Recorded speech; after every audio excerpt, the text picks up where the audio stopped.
In 283 BCE, the king of Ethiopia founded an empire that stretched from the Red Sea in the east to the Mediterranean in the west, and from the southern border of Egypt in the south to the northern border of Sudan in the north. This massive empire was ruled over by a king who is almost completely forgotten today. But during his lifetime, he was considered one of the greatest conquerors of all time. So let's explore the lost empire of Ethiopia. Before we start, I want to say a huge thank you to my new patrons. If you want to support the channel, check out the links below. The Kingdom of Ethiopia is located in what is today known as Ethiopia and Eritrea. However, during the time of ancient Ethiopia, it stretched much further than the modern nation-state. During the reign of King Azet, the Ethiopian Empire stretched from the Red Sea in the east to the Mediterranean in the west, and from the southern border of Egypt in the south to the northern border of Sudan in the north.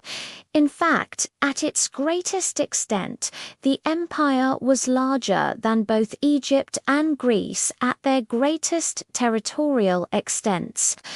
Despite this, most people today know very little about the empire. One of the reasons for this is that most of the history of sub-Saharan Africa has been neglected by historians.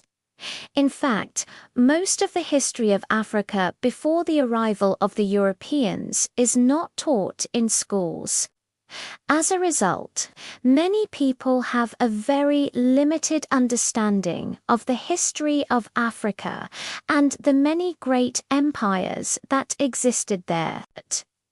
Another reason is that the Empire of Ethiopia was largely forgotten after the Muslim conquest of Egypt in the 7th century CE, before the Muslim conquest. Ethiopia had close ties with Egypt, and many of the goods produced in Ethiopia were exported to Egypt and then shipped across the Mediterranean. However, after the Muslim conquest, this trade network collapsed and Ethiopia was largely cut off from the rest of the world. This led to a period of decline in Ethiopia, and the empire was eventually conquered by the Ottoman Turks in 1529. However, the empire would be remembered by a few people because its capital city of Aksum was visited by the famous Greek merchant and explorer Pytheas in the 1st century BCE. He described it as a great and rich city, but most of what he said has been lost to time because most of his writings are not extant. Fortunately, though, the ruins of the city of Aksum still exist today, and they show us that Pythagoras was right. Aksum was indeed a great and rich city. The ruins show us that it was home to impressive structures such as the Stele of Aksum, which are some of the largest standing stones in the world. The city was also home to beautiful churches, palaces, and gardens. Unfortunately, very little is known about the Empire of Ethiopia today, because it was largely forgotten after the Muslim conquest of Egypt. But we can piece together a pretty good picture of it by looking at the ruins of cities like Aksum and by reading what little historical sources there are.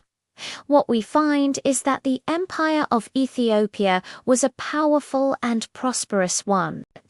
It was home to a number of great cities, and its kings were wealthy and influential. However, the empire was not without its problems. Towards the end of its existence, it was constantly fighting wars with the Turkish Ottoman Empire.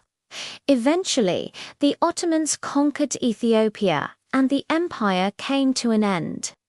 Though the empire may be gone, its legacy lives on in the modern nation of Ethiopia. Ethiopia is one of the oldest countries in the world, and it has a rich culture and history. Though it has faced many challenges over the years, including periods of foreign occupation, it has always managed to survive. Today, Ethiopia is a vibrant democracy, and it is home to a number of important institutions, including the African Union. So, while the Empire of Ethiopia may be lost to time, its legacy lives on in the modern nation of Ethiopia. Hopefully, by watching this video, you have learned something about this great empire and are inspired to learn more about the history of Africa. Thank you for watching. If you enjoyed the video, please hit the like button. And if you want to learn more about ancient African history, stay tuned for more updates.